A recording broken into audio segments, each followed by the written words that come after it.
And finally, tip number 6, set budget limits to your ads, including frequency caps. Delivering effective traffic driving ads does require money. And like any other media platform, streaming TV can be a bottomless pit and can burn through your budget pretty fast.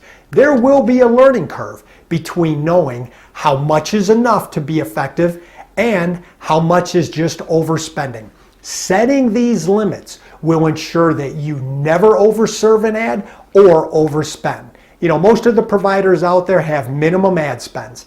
And while they do want your budget, they also want the campaign to work. No one stays in business very long with one-off purchases.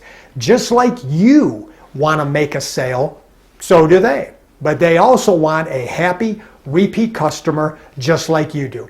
So just go ahead and ask them, hey, what is needed to be successful on your platform?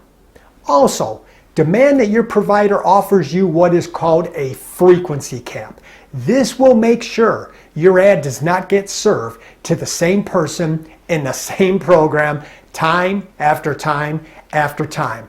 And while there is a lot of debate on this, I have seen the best results with frequency caps of around 12 to 15 ads per week per viewer.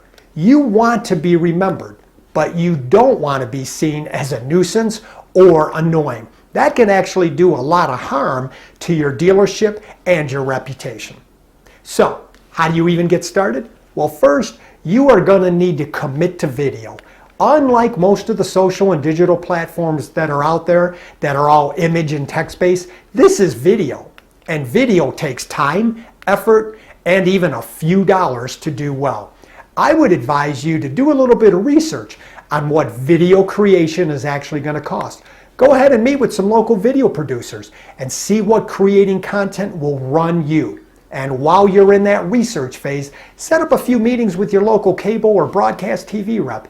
They will be happy to share what they can provide and the targeting options that they have available through their streaming TV platforms. Also, there are a number of self-serve platforms out there. YouTube and Hulu are all self-serve. There's a lot of other ones out there, but these are the easiest. So let's wrap this up. Video is huge. Consumers cannot get enough, which means it isn't going anywhere anytime soon. And since we're in the automotive space, there is no better way to showcase our products or services than with video. So my advice, give customers what they want by jumping on that video bandwagon.